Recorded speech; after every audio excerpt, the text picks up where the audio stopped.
Don't you just love that theme song? Well, I do. My name is Kim Ja, and welcome to Impractopia. Today we have a great show for you. We have a wonderful guest hailing from Barbados, Penny Bowen, who is the Director for Fundraising down at the Foundation for the Development of Caribbean Children. And we also have today our first giveaway and a new aspect to the show where I will end with a quote. And we will also share some tips with you, things that I call reminders about the Caribbean. But before we get going, I'd like to tell you, if you like what you hear on Impractopia, and I certainly hope you do, that you go to our website at www.impractopia.com, leave a comment, and we will feature it on our website. We'd love to hear from you, and we'd love to be able to say thank you in that way. So, let's get the show on the road.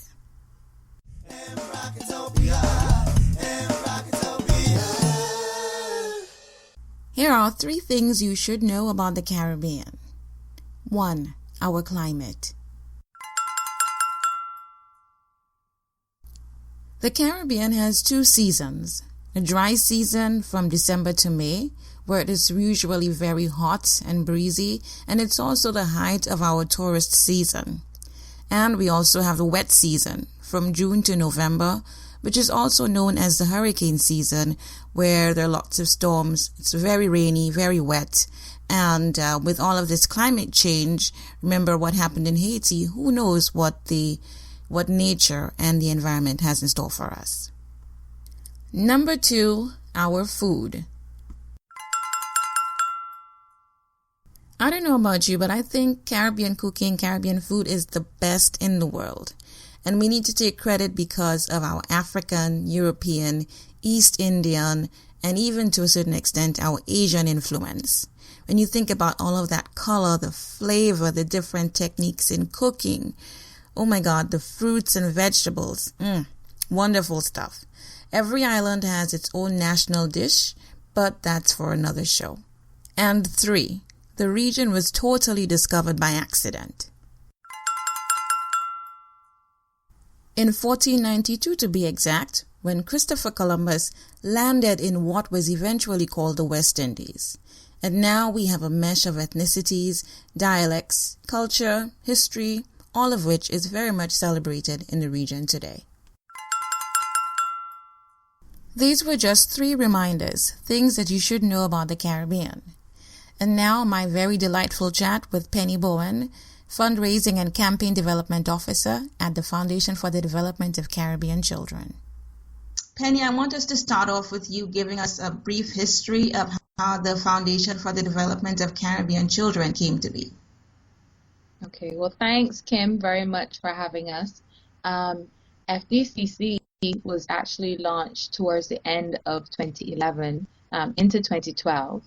And the need came about as the work that is currently being done by FDCC was done under the Caribbean Child Support Initiative, so CCSI, which was a program, so with a specific time period, and it had external funding. CCSI was funded by the Bernard Van Leer Foundation.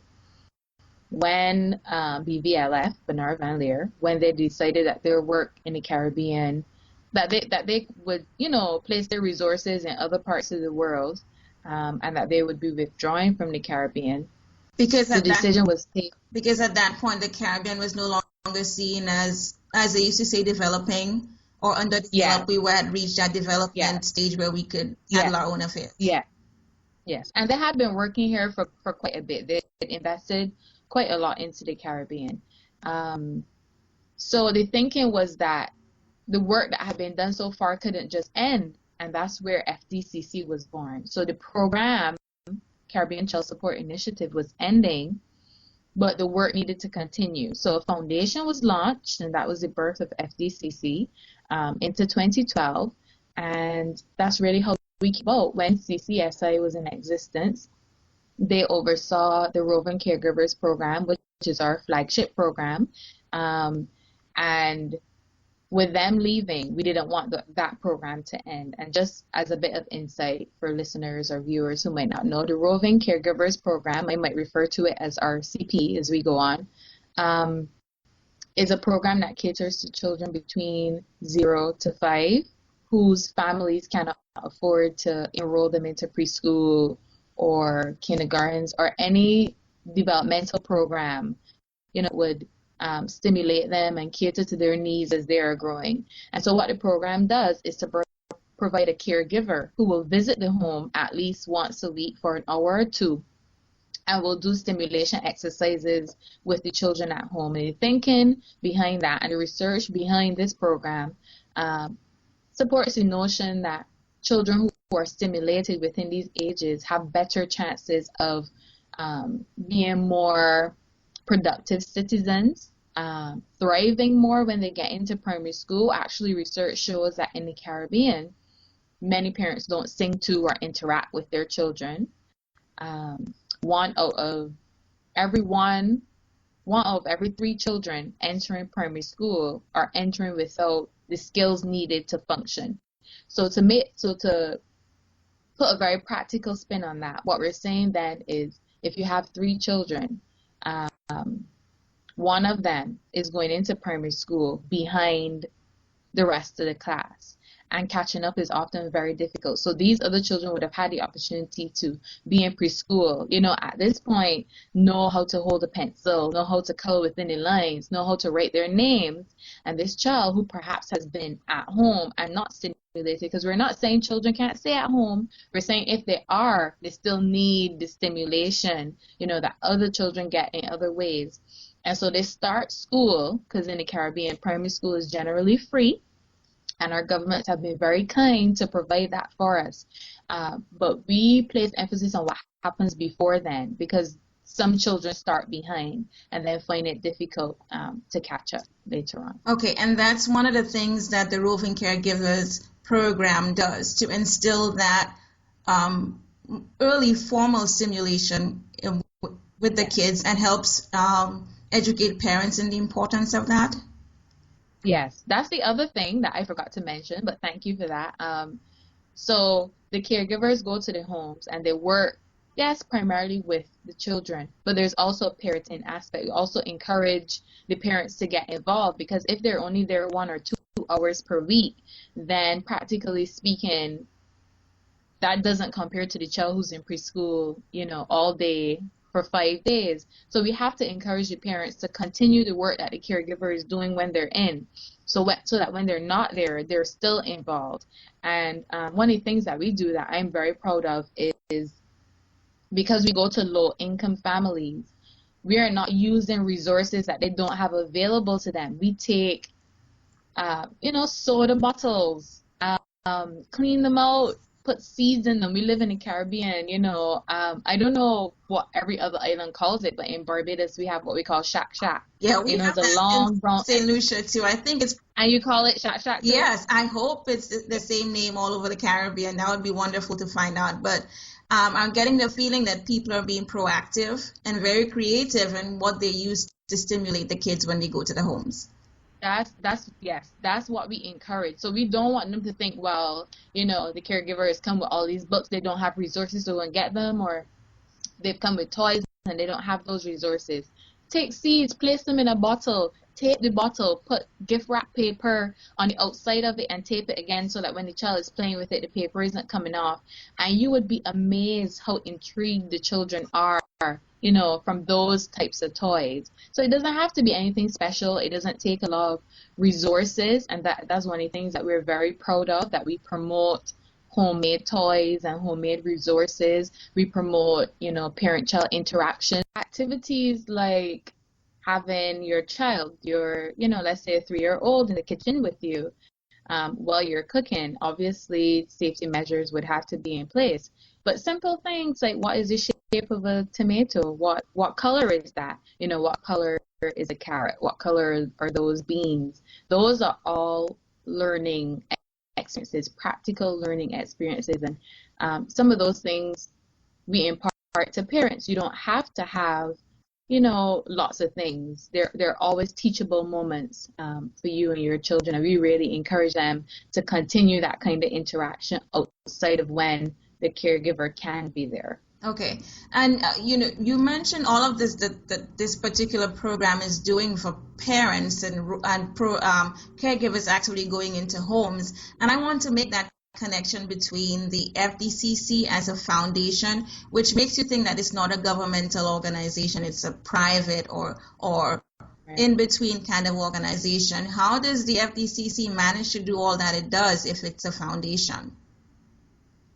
By fundraising primarily. So that is certainly one of my roles. But we are in partnership a lot with governments, and we're pleased to report, for example, in Grenada, the RCP program there has been fully adopted by the government. But on the other hand, and what we've been pushing and supporting for it, on the other hand, the program in St. Lucia recently and the one in St. Vincent, they've been suspended because the government has been unable to, in a financial way, to continue meeting the needs. And so one of the key things that FDCC has to do, and we have to continue to do in the future, is fundraising to be able to continue to support these programs, as important as they are. In Barbados, for example, where there isn't an RCP program, what we do, we facilitate training, and very recently we had a training session with the Child Care Board here, where we train daycare facilitators in learning through play, so the importance of play and how children learn while playing. Oh, I just felt a little bit down when you said that the programs in St. Lucia and St. Vincent are suspended, which tells me that there's a lot that needs to be done in just educating and getting citizens involved in the program and understanding the importance to more or less pool together to help one another so that we can ensure that kids between 0 and 5 get what they need so that, like you said, they can go into school to become productive citizens. Yeah, absolutely.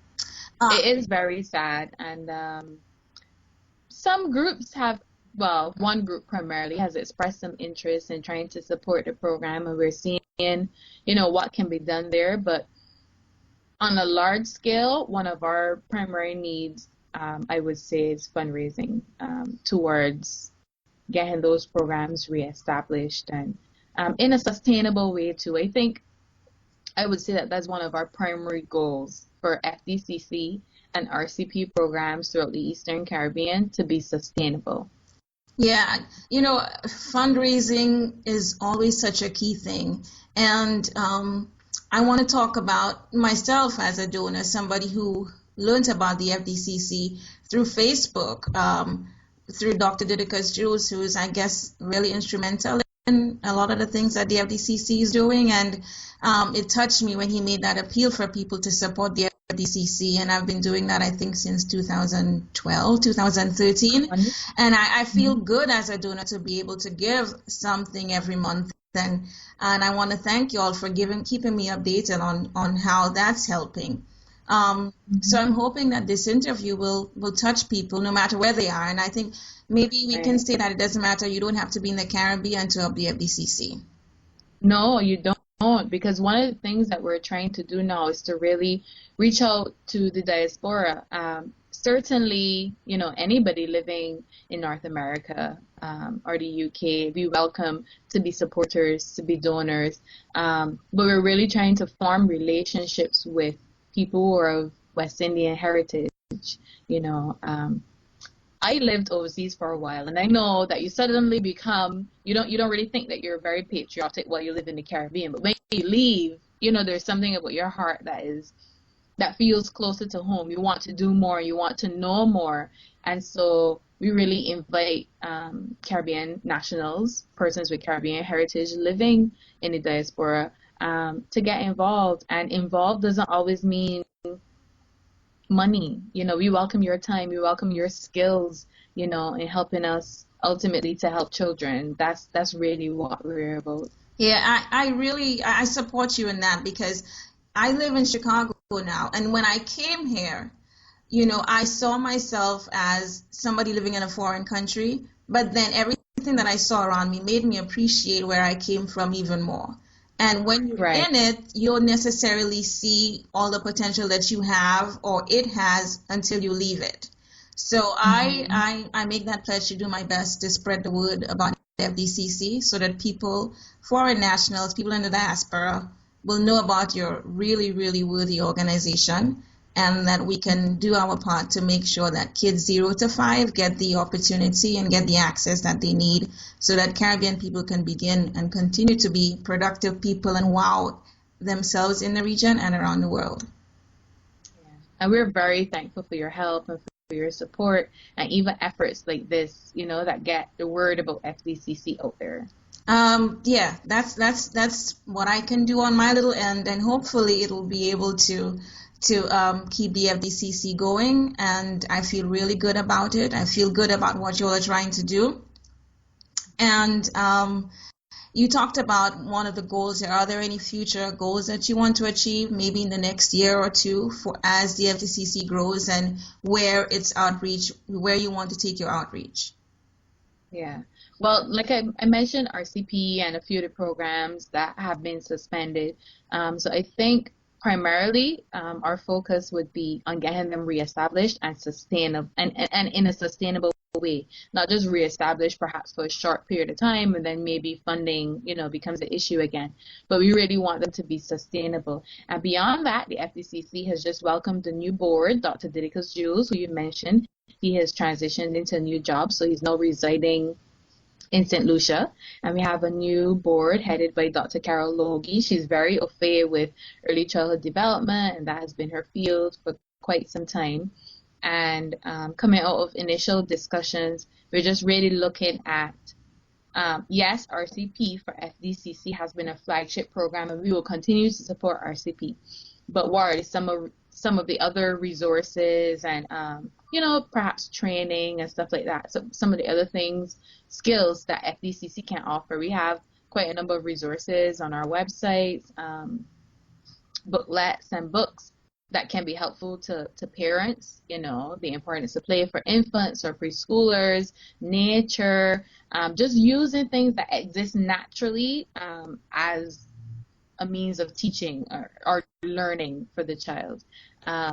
So in terms of going forward, definitely with a new board, a new action plan, with RCP fully being supported, but also seeing what other ways we can impact early childhood development in the Caribbean. Okay, you mentioned the programs are in Barbados, suspended hopefully for a very short time in St. Lucia and St. Vincent. Where else are you operating? We operate in Grenada, and I mentioned before that the government of Grenada has wholly and fully, supported the program there. We also operate in Dominica, and recently the government of Dominica made a commitment to support paying the salaries of the caregivers. Oh, that's wonderful. Yes, and we were very excited about that. Obviously, other costs are involved, so that's not, fully funded, but we're very thankful that they've seen the need to keep RCP going and to want to invest in that in Dominica. There's also an RCP program in Belize, and CCSI would have been instrumental in starting that, but the government has also, adopted that and have gone full stream ahead with that. And the RCP programs that we have in Eastern Caribbean actually were piloted based on a program that started in Jamaica. And my understanding is that now in a particular community in Jamaica, they're now, reassessing having RCP there again. Okay. I want to just let our viewers and listeners hear how some of the parents are reacting to what the program is doing for them as a family unit, what it's doing for their kids, and maybe even their communities. It's really touching. To be very honest with you, the most fulfillment I feel is when I'm on the ground and, going household to household and seeing what the work that I do in the office, what that results in a very practical way for these children and for their parents. And I think it was last Christmas we were in Dominica and we went to a family and they truthfully didn't say very much. The mother appeared to have a disability. The child was still very much a baby and the father was there. He didn't say very much, but they were so welcoming. It was just, and we had camera crew with us. And a photographer. There were some staff members, some crew members from LIAT. So there were quite a few of us, but they welcomed us with open arms. And I was really impacted because I recognized that the child's mother being disabled meant that she could offer no stimulation to the child. She was mentally disabled, and physically there was also something wrong. And so that left a lot on the father, who obviously is also now the breadwinner for the household and can't be there all the time. And so situations like that really encouraged me that the work that FDCC is doing is worthwhile, and that we are meeting the families who most need the help. Because I think sometimes that's a concern for some people.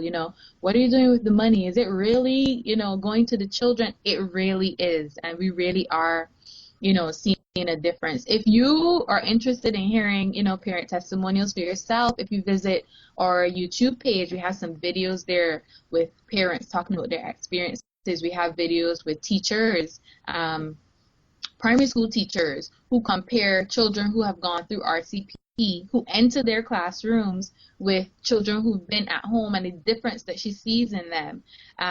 So we're not just talking, we're out there getting the work done, and we're seeing the results. You're walking the walk, Penny. As a donor, as somebody who's listening to that, I feel really good. What we will do is we already have a link to the FDCC on our website, and we will also add some of your videos there, so that adds, so people can hear and see for themselves what the program is achieving. Now, you also said that people can do more than just donate money. They can donate their time, but tell people what they, in terms of actually donating monies, how they can do that. Via our website. If you go onto our website, there are facilities there where you can pay via credit card. You can make a donation there. You can also, via our website, sign up to be a volunteer. I would say perhaps in the area of volunteerism, one of our greatest needs is likely somebody with graphic experience, because those things tend to be very costly. So if you're listening and that's you, you have some free time and you'd like to donate it to a very worthy cause, we'd be very happy, to have you on board. But certainly a wide variety of skills would be useful. So whatever your skills are, feel free to reach out to us. You can send us an email at info@FDCchildren, and we'd be more than happy to have you. Oh my goodness, Penny, you said it all. I'm happy, I'm excited, and I hope our little interview, we'll do our best to make it go a long way so that it can reach and you can begin to reap the benefits of it. Thank you so much. And I want to thank you for your time. Like I said, we have a link for the FDC Children on our website at www.impractopia.com. I want to thank you again, Penny. I want to thank the FDCC for all that it's doing. Thank you so much. Thank you, Kim.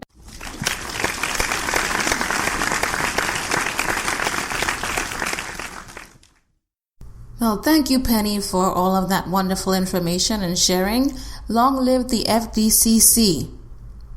Well, now it's time to announce our first giveaway. If you go to the website www.inpractopia.com, you will see that we are giving away a lovely tote for your groceries, for your books, odds and ends. It's very easy. Just click on the giveaways banner, fill out the form, and hit submit. Easy as that, and very shortly we will be announcing our first winner. And because of you, we're very happy for you just listening and appreciating Impractopia. We want to say thank you for that. And like I mentioned at the top of the show, we will be ending with a quote, Ode to the Caribbean. And this one comes from Chris Hadfield, retired astronaut from Canada. And he says, when you're on one of the Caribbean islands, sometimes it's hard to picture how they fit in with the rest. But when you see them all joined together like a necklace from space, you see the natural geographic connectedness of them all. I couldn't agree with you more, Mr. Hadfield. Well, that's our show for today. Next week, we will have Dr. Cardinal Ward, professor at MIT and co-founder of the Caribbean Science and Technology Program. But in the meantime, please share Impractopia all through all of your social media platforms. Brag about us, share it, tell your friends that this is the show to listen to, the show that stars the Caribbean, featuring its people, places, and things. I am your humble host, Kim Ja, and I'll be right here next time in Practopia.